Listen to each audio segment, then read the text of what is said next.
오늘 제목은 세상이 감당하지 못하는 성도, 세상을 이기는 믿음의 성도라는 제목입니다. 지난주에 오후인가요?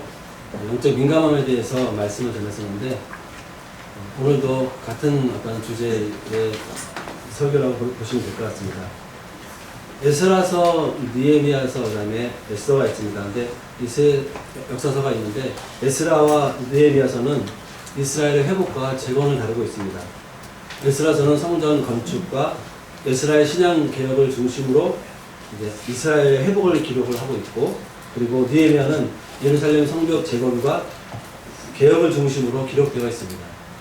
그렇지만 에스더서는 페르시아라는 지리적 배경에서 불임절의 기원을 다루고 있습니다.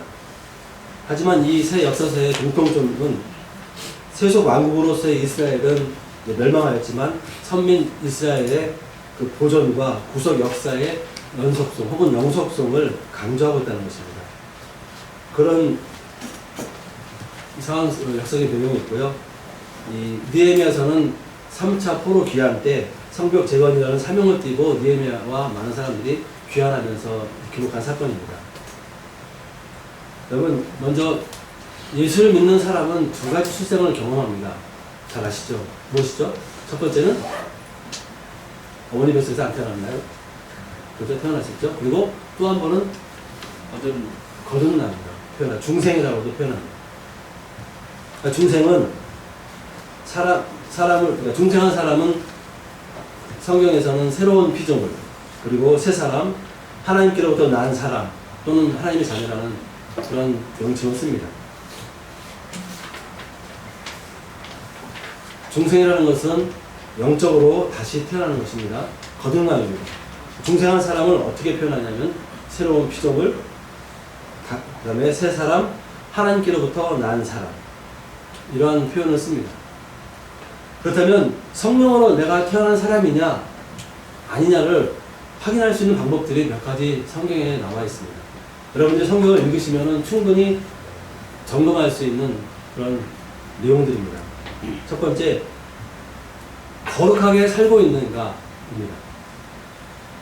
데살로니가서 3장 13절과 4장 10절에 하나님의 자녀에 대한 하나님의 뜻은 거룩하게 사는 것이라고 말씀하고 있습니다. 우리를 자녀로 부르신 목적도 거룩하게 하는 데 있다고 하나님께서는 바울을 통해서 우리에게 말씀을 하십니다.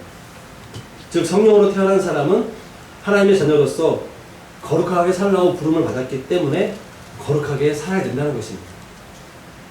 우리가 거룩하게 살기 위해서 죄를 미워하고 죄를 멀리합니다. 또 성령으로 태어난 사람은 그래서 순간순간 죄를 안 짓느냐, 실수할 때 알고 죄를 짓습니다. 그렇지만 그럴 때 죄를 짓는 자기 자신에 대해서 자기 때문에 마음 아파하고 다시는 그런 죄를 짓지 않기를 하나님께 기도하며 또 결심하며 노력합니다. 베드로전서 1장 15절에 이런 말씀이 있습니다. 오직 너희를 부르신 거룩한 이처럼 너희도 모든 행실에 거룩한 자가 되라. 성령으로 태어난 사람은 그렇다면 어디까지 거룩하게 살아야 되는가? 모든 행실, 삶의 모든 영역에서 거룩하게 살아야 된다는 것입니다. 그래서 나는 입술로 뭐 좀 흉을 잘 본다, 욕을 잘한다, 아니면 뭐 뭔가 좀 쓸데없는 말을 잘한다, 습관적으로 나쁜 어떤 행동을 취한다, 이런 것을 자꾸 얘기하면서 변명하다 보면 그것이 자기 합리화가 될 수 있고, 그런 것은 결국 삶의 영역에서 거룩한 부분으로서 인정하지 못하는 그러한 오류를 범할 수 있습니다.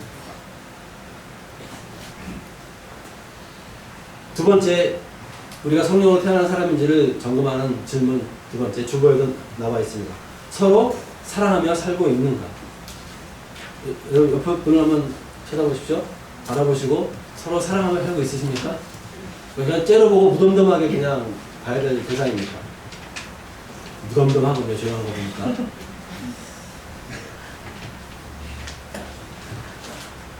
요한복음 13장 34절 35절에 제가 읽겠습니다. 새 계명은 너희에게 주노니 서로 사랑하라. 내가 너희를 사랑한 것 같이 너희도 서로 사랑하라. 너희가 서로 사랑하면 이로써 모든 사람이 너희가 내 제자인 줄 압니다.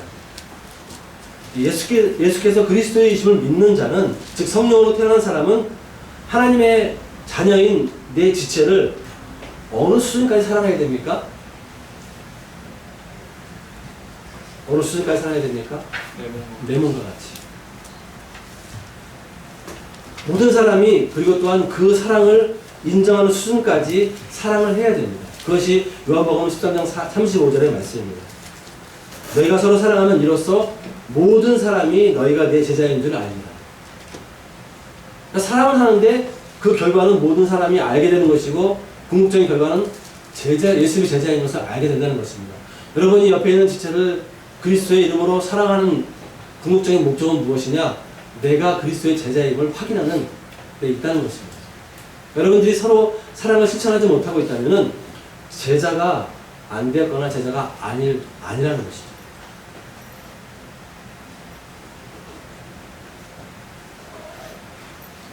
여러분들은 교회 안에서 그리고 교회 밖에서 다른 지체들이 다른 사람들이 볼 때에 이 교회 사람들은 예수님의 제자이구나라는 그러한 인정을 그러한 공공연한 그러한 인정을 받아야 된다는 것입니다. 여기 교회 이 주변에 여기 교회가 있는지도 모를 거고요. 이 교회는 누가 다니는지도 모를 거고 여기 교회에 얼마 다니는지도 모를 겁니다. 그렇다면 뭔가가 잘못된 겁니다. 분명히 우리는 그리스도의 몸된 지체여 교회의 교인으로서 이 교회에서 우리는 존재감을 드러날 수 있어야 되는 겁니다. 서로 사랑으로 말미암아 예수님의 제자들이 이 교회에 다니고 있구나라는 인정을 받을 수 있어야 된다는 것입니다. 세 번째, 성령으로 사는 사람의 질문은 무엇이냐면 의를 행하며 살고 있느냐. 요한일서 2장 29절에 성경에서 의란 하나님 보시기에 올바르게 사는 것을 말씀합니다. 즉 내가 하나님의 자녀라는 믿음이 있는 사람은, 다시 말해 성령으로 태어난 사람은 죄를 멀리하고 미워하는 수준에서만 머무는 것이 아니라, 즉 죄와 싫어하는 데서만 멈추는 것이 아니라 어떻게 합니까? 죄를 짓지 않기 위해 적극적으로 의를 실천한다는 것입니다. 의를 행하며 살기 위해 그 의를 갈망하는 것입니다. 또한 적극적으로 의를 행하기 위해서 반드시 기도할 수밖에 없습니다. 왜 기도합니까? 우리가 성령으로 태어난 거듭난 사람이 되는 것이 우리의 의지로 되지 않았기 때문에 우리가 성령으로 살아가며 의를 행하기 위해서는 반드시 기도가 필요한 것입니다.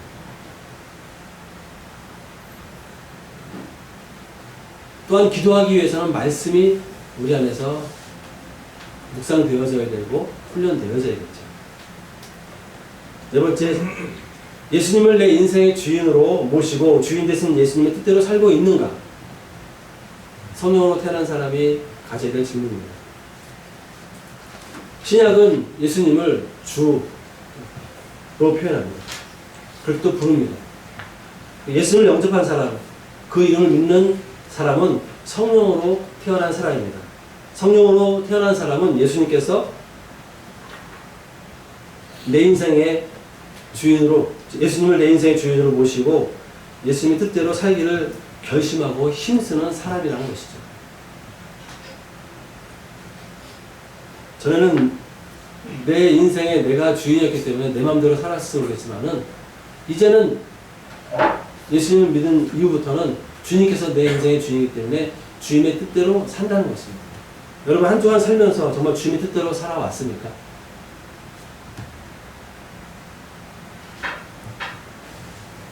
예수님께서 내 인생의 주인이기 때문에 내가 주님의 뜻대로 그리고 주님을 닮아가고자 하는 삶을 살게 되어 있습니다. 다섯 번째 질문은 세상을 사랑하지 않으며 믿음으로 그 세상을 이기는 승리의 생활을 하고 있는가? 여러분 세상을 사랑하지 않습니까? 사랑합니다.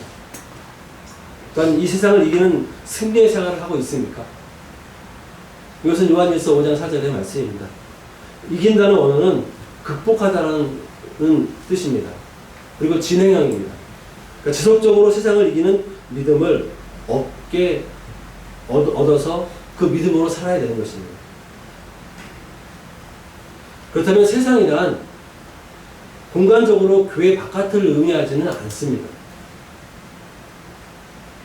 하나님을 떠나서 하나님을 대적하고 하나님을 멀리하고 그리스도로부터 멀어지게 하는 것을 바로 세상이라고 말합니다. 그 세상은 바로 우리 마음에 있을 수 있는 것입니다.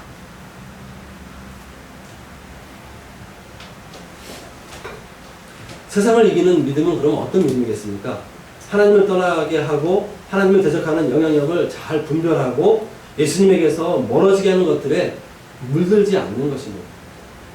또한 세상을 이기는 믿음이라는 것은 이 세상을 우리가 살아가지만 하나님을 더 가까이 하고 하나님께 순종하고 예수님을 사랑하면서 그 삶이 안 믿는 자들에게 반드시 드러내는 삶입니다. 이런 믿음이 있는 사람은 바로 성령으로 태어난 사람입니다. 여러분의 마음에 성령으로 태어난 사람인지 확인할 수 있는 5가지 질문이 있습니다. 기억을 못하실까봐 적어놨습니다. 이 5가지 질문 중에서 정말 한 가지라도 여러분들이 실천하고 있다면 그 사람은 성령으로 태어난 사람입니다. 나머지가 부족할 수 있죠. 아직은 제가 사랑하는 마음이 한 몇 프로밖에 안 된다 하더라도 여전히 죄를 짓고 있지만 그래도 죄를 미워하고 멀리하는 강한 마음이 있고 의를 향하려는 오는 하나님의 말씀대로 살려는 그러한 실천하는 삶이 있다면 우리는 성령으로 태어난 사람입니다. 그리고 어쩌면 이 자리에 모인 우리 모두는 성령님의 인도하심을 따라 모인 사람이기 때문에 성령으로 태어난 사람입니다. 대신 그 안에 하나님께서 미워하시는 세상 있느냐 없느냐는 여러분들이 판단할 수 있을 것입니다.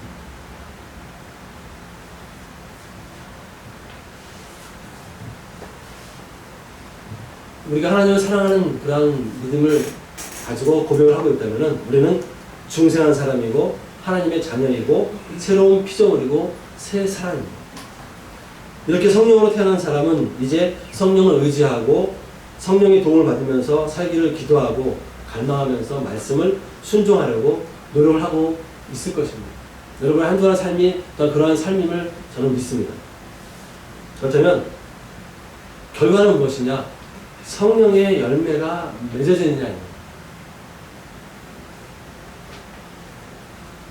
이 부분은 여러분들이 정말 주님의 도우심을 바라면서 참 실험해야 될 부분입니다. 내 삶에서 한 주간의 삶에서 성령의 열매가 있었느냐 없었느냐.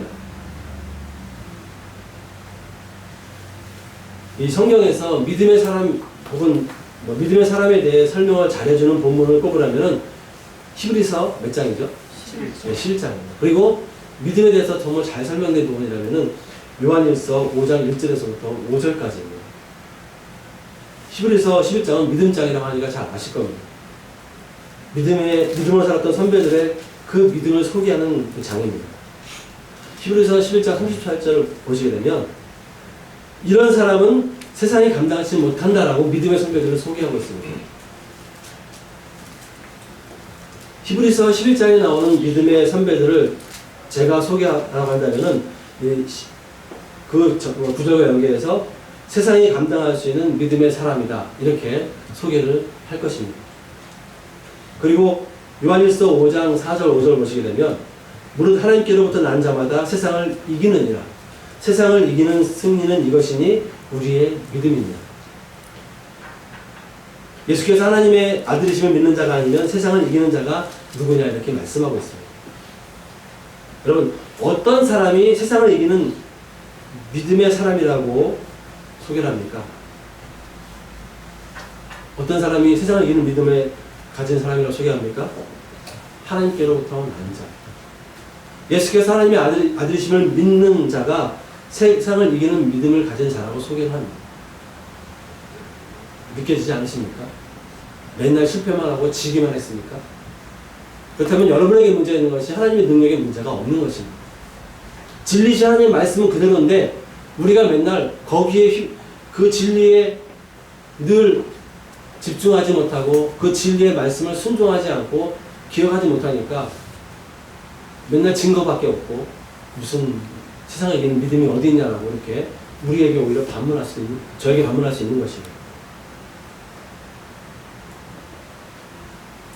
그런데 요한일서 5장 1절부터 보게 되면 세상을 이기는 믿음의 사람은 바로 하나님을 사랑하고 형제를 사랑하는 사람이라고 소개를 하고 등장한다는 것입니다. 즉 세상을 이기는 믿음을 가진 사람은 마치 무슨 영적인 파워라든 믿습니다 뭐 협공을 하는 소리 하고 누구를 막 그냥 안수해서 병을 고치는 사람이 세상을 이기는 사람으로 착각할 수 있는데, 그게 아니라 하나님을 사랑하고 형제를 사랑하는 사람이 세상을 이기는 믿음의 사람이라고 말씀하고 있다는 것입니다. 여러분들이 성경을 좀 넓게 본다면은 이런 부분을 빨리빨리 캐치를 할 수 있어야 됩니다. 제 서론의 형식을 여러분들이 지금 아실 겁니다. 막 신약구약 왔다 갔다 합니다. 하지만 한 가지 주제를 가지고 자꾸 말씀을 드리려고 합니다. 여러분들은 하나님을 사랑하십니까? 네. 형제를 사랑하십니까? 네. 자매를 사랑하십니까? 아멘. 이쪽은 대답이 없네요. 원래 사랑하고 있어서. 여러분, 그렇다면 세상을 이기는 믿음이 분명히 그 안에 있다는 것을 확신하셔야 됩니다. 분명히 쓰러지고 넘어지는 과정이 있을 수 있겠지만 거기에 집중하지 말고 내가 하나님을 사랑하고 지체를 사랑하는 그 믿음이 있기에 세상을 이기는 믿음은 과연 어떤 것인가를 경험해보자는 간절함이, 갈망이 있어야 되는 것입니다. 오늘 세상이 감당하지 못하는 믿음의 사람, 세상을 이기는 믿음의 사람, 하나님을 사랑하고 자기 백성, 자기 지체를 사랑한 사람을 소개하려고 합니다. 누굽니까?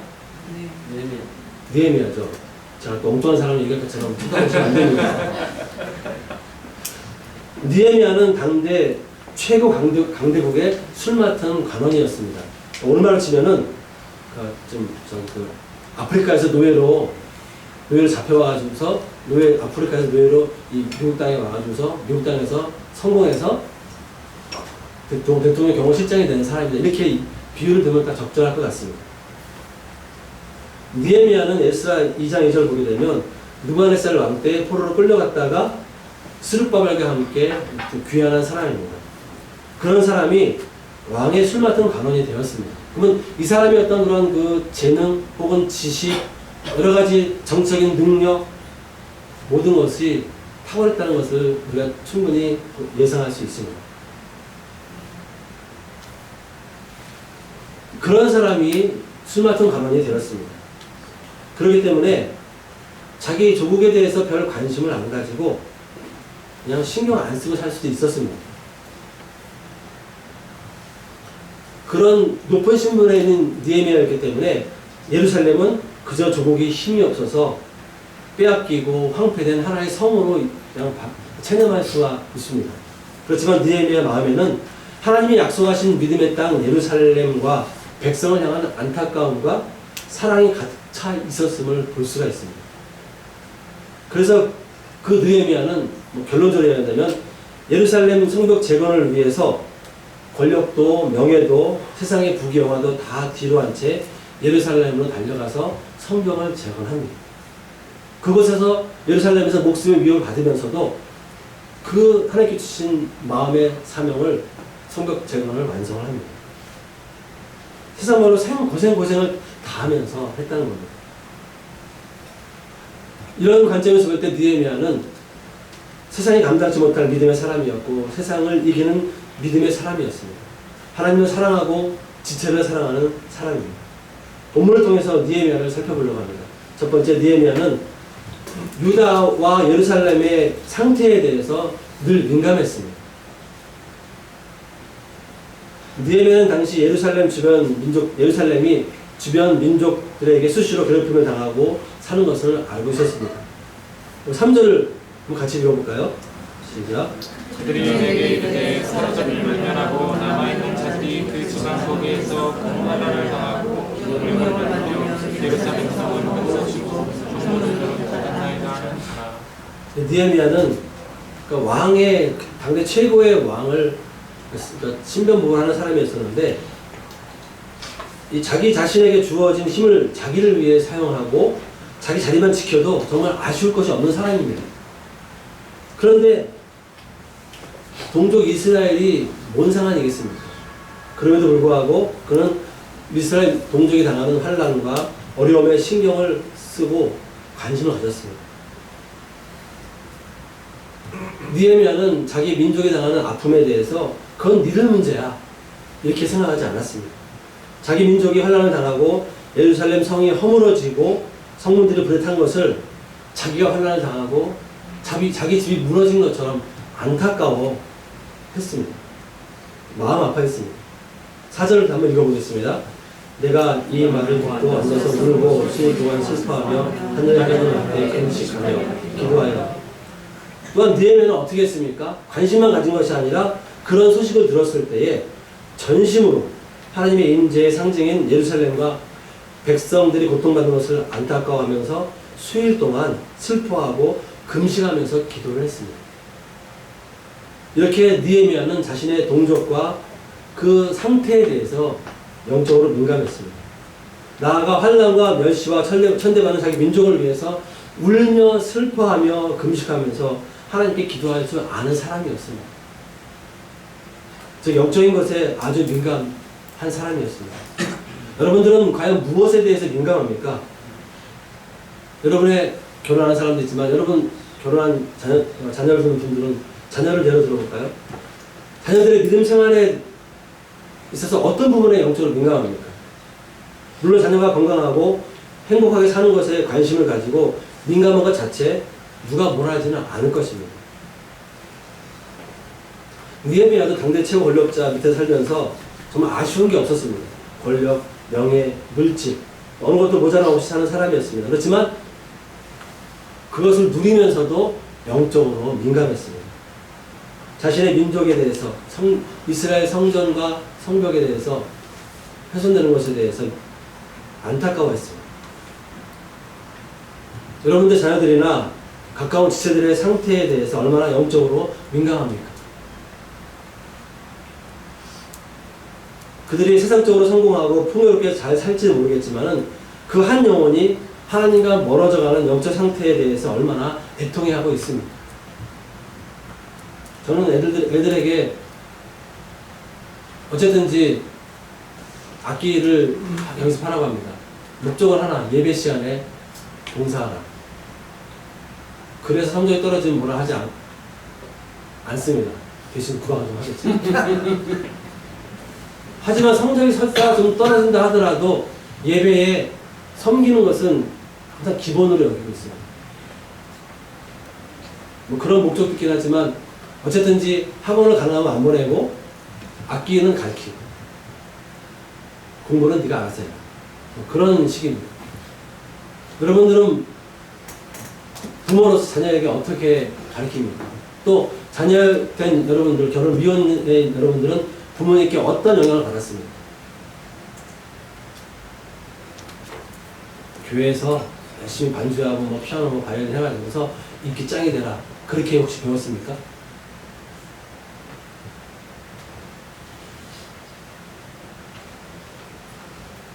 우리는 정말 영적으로 민감함이 늘 깨어 있어야 됩니다.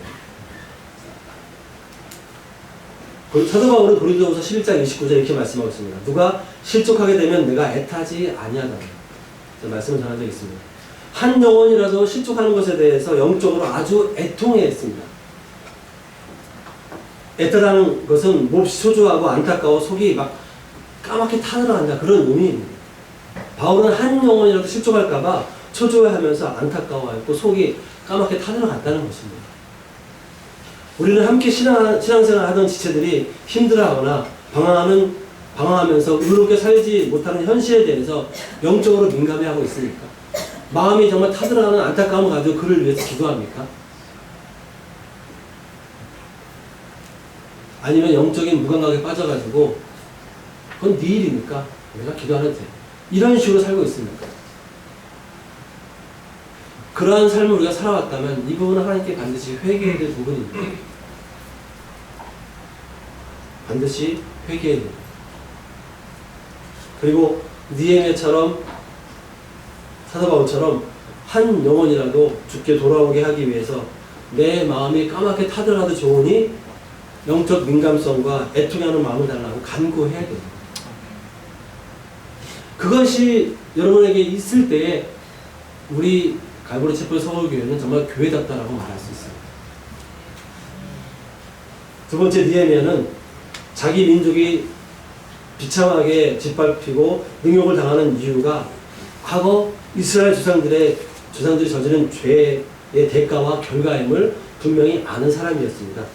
즉 이스라엘이 이렇게 눈에 보이는 황폐함이 있었지만 영적으로 황폐한 원인을 알고 있었던 것입니다.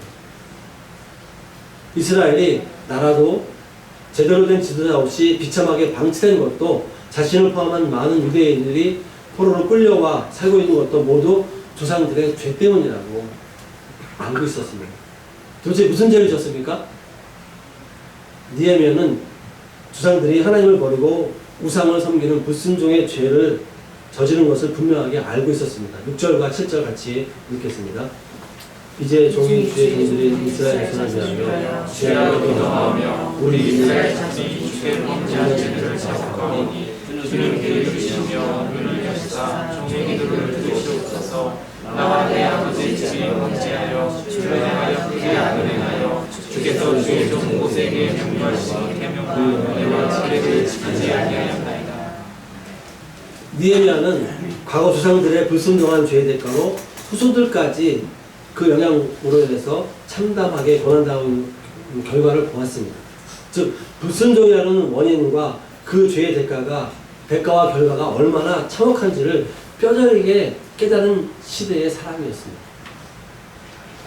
사랑하는 지체 여러분, 성도 여러분, 우리 지체들 중에 영혼이 메마르고 거칠어서 영적인 기능을 제대로 못하고 있는 지체가 없을까요? 그렇다면 그들이 지금 내 기도를 필요로 하고 있다는 주님의 간절함이 느헤미야를 통해서 느껴지십니까? 그들이 무슨 일로 영혼이 메마르고 거칠어져서 영혼이 방황하고 있는지 모를 수 있습니다. 그렇지만 그들이 방황하고 있는 것에 대해 민감하게 반응하고 같이 애통해하면서 그런 간절함을 공유하고 있습니까? 잘 나오지 않은 성도에 대해서 여러분 민감하게 반응하고 있습니까? 지체들의 영적인 상태가 메마르고 거칠어져 가는 것에 대해서 애통해야 하고 있습니까? 아니 이런 영적 반응도 애통함도 없는 것은 아닙니까? 하나님께서 과연 이런 영적으로 무감각하고 둔감한 성도를 어떻게 쓰시겠습니까? 우리에게 이런 무정함이 있다면 우리는 하나님 앞에 회개해야 됩니다. 또한 여러분 유럽과 미국을 중심으로 인권과 차별금지라는 미명하에 동성애를 조장하고 적극 장려하는 입법활동이 이제 한국에서도 지속적으로 유지되고 아주 공격을 하고 있습니다. 여러분 이런 상태에서 이 민족에 대한 영적 공격에 대해서 얼마나 애통한 마음과 탄식과 기도가 나옵니다.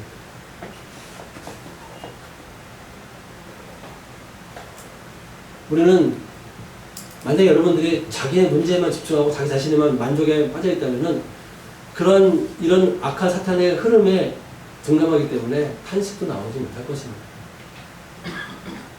성도 여러분, 여러분들이 지금 이렇게 이제는 전 세계적으로 인권과 차별금지라는 이름으로 동성애를 주장하고 합법화시키려는 이런 안타까움에 대해서 먼저 우리가 같이 기도할 수 있어야 됩니다.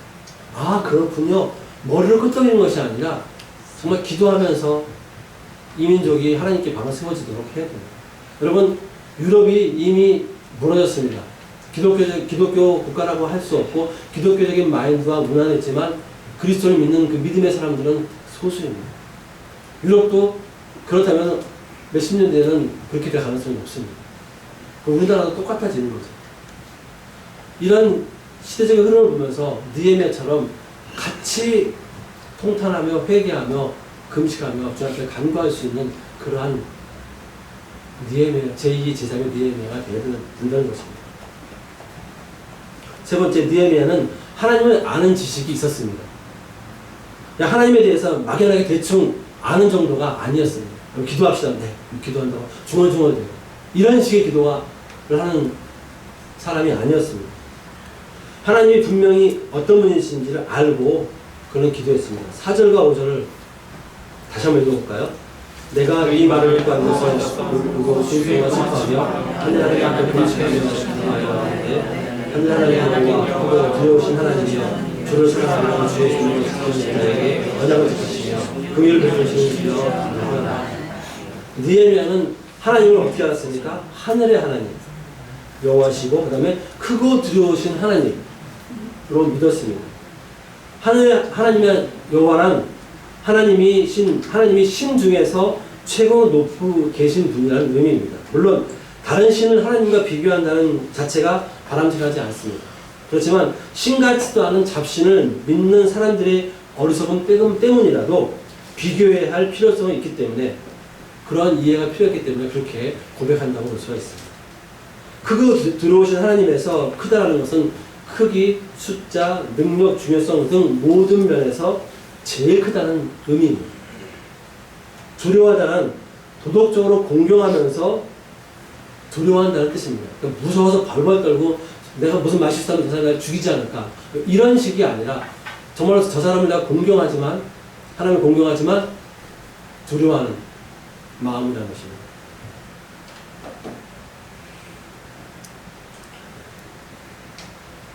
느헤미야는 5절 중반에 보시게 되면 하나님을 언약을 지키시는 하나님으로 믿었습니다. 긍휼을 베푸시는 분으로 믿었습니다. 하나님에 대한 이 두 가지의 성품은 백성들이 하나님을 거역하고 버리고 음란하게 죄를 짓는 것을 방치하지 않으시는 분임을 뜻합니다.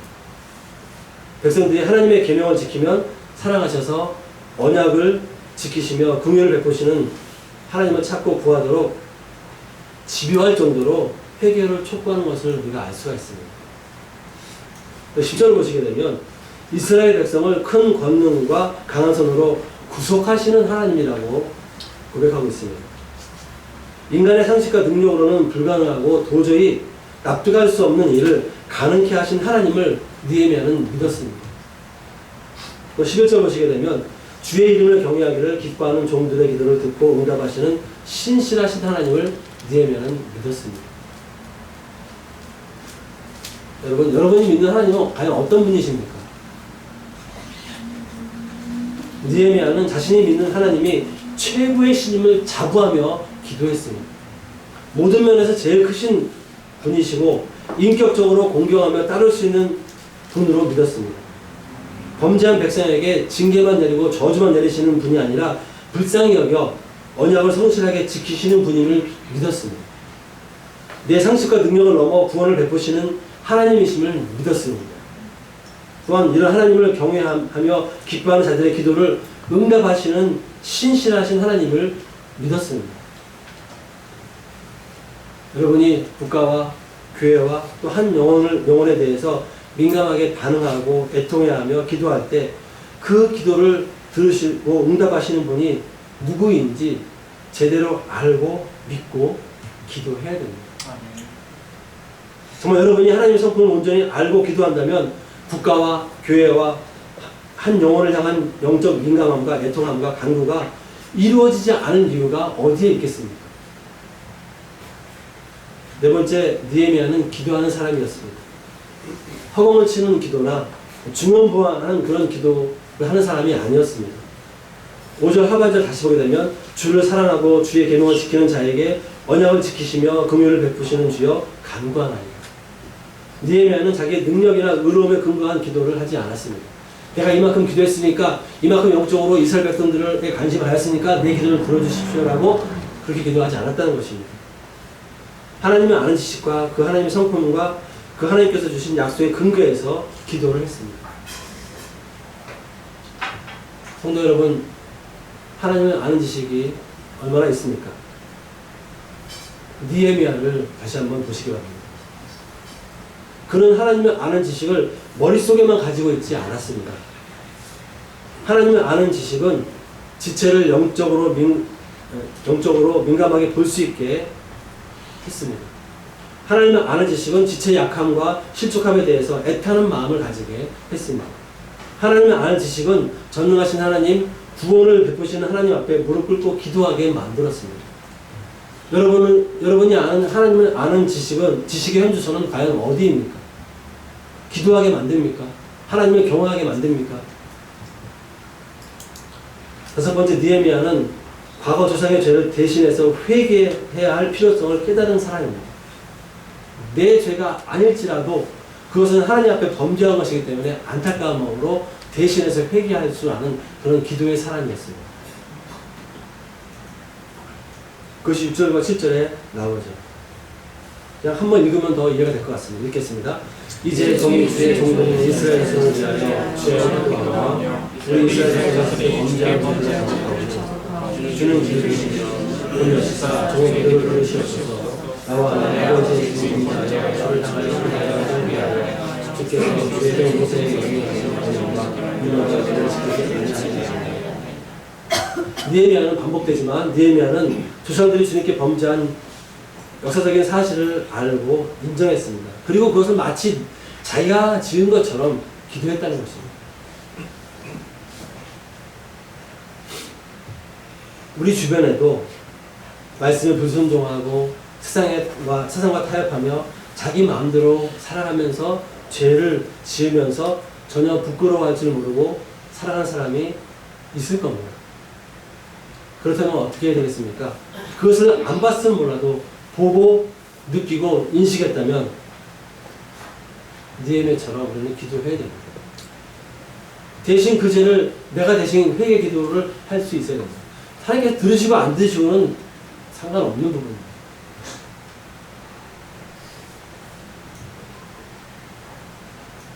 저들이 죄를 지었고 교회에 나온 나는 죄를 안 지었기 때문에 대신 회개 기도한다.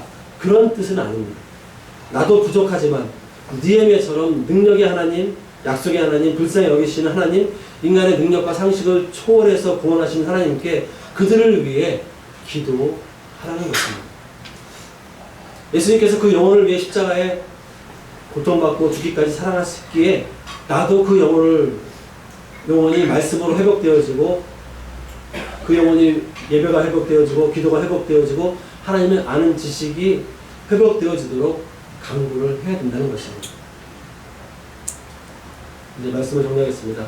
느헤미야는 신약의 표현을 하면 세상이 감당할 수 없는 믿음의 사람이었습니다. 그리고 세상을 이기는 믿음의 사람이었습니다. 그러나 그의 신앙이 다른 사람들하고 유별하다고 보십니까? 아니면 충분히 우리도 느헤미야 같은 믿음의 삶을 살 수 있다고 보십니까? 예수님께서도 한 영혼을 위해서 죽기까지 하셨는데 그 예수님께서 우리 보고 나보다 더 큰 일을 할 수 있다고 말씀하셨습니다. 그럼 우리가 느헤미야보다 못할 이유가 아무것도 없는 것입니다. 느헤미야를 도덕적으로, 윤리적으로, 종교적으로 바라본 것이 아니라 우리는 믿음의 관점에서 느헤미야를 바라본다면 우리는 충분히 느헤미야보다 더 나은 믿음 생활을 할 수 있는 것입니다.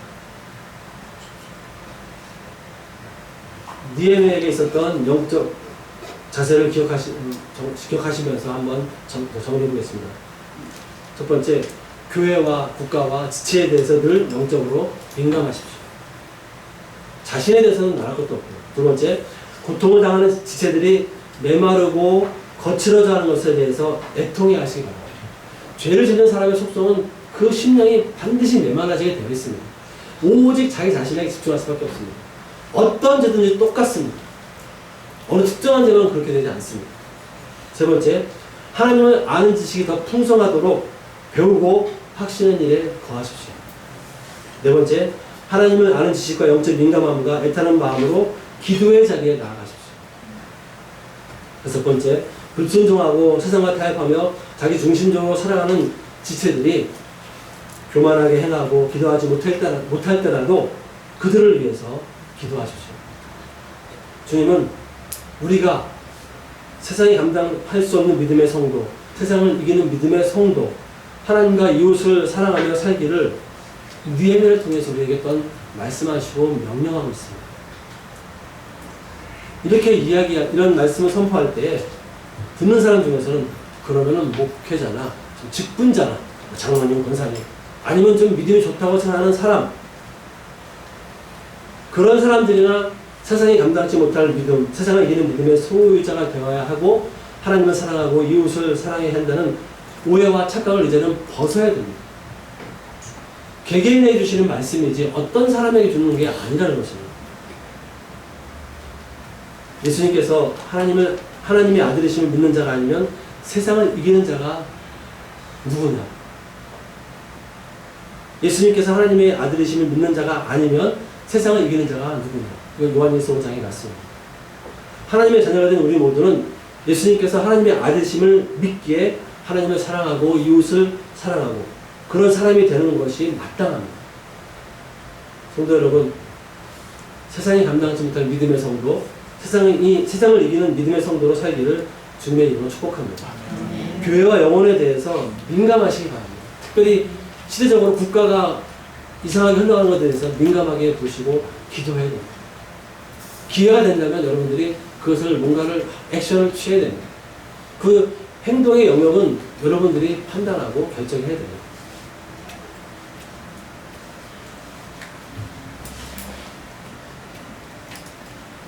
고통당하는 지체들이 메마르고 거칠어지고 실족하는 것을 애통하게 여기면서 하나님을 아는 지식으로 무장하십시오. 자신만을 위한 기도가 아니라 불쌍한 영혼들과 지체들을 위해서 정말 더 기도하십시오. 그리고 지난주에 말씀드렸지만 지갑을 열 수 있다면 열어야 돼요. 마음만 열었다고 그런 말 하지 마십시오. 마음이 열렸으면 지갑까지 열려야 돼요. 그래서 우리들의 가정과 우리 교회와 주변의 사람들에게 세상이 감당하지 못할 믿음, 세상을 이기는 믿음으로 도전을 주는 믿음의 성도가 되기를 주님의 이름으로 축복합니다. 같이 기도하시겠습니다.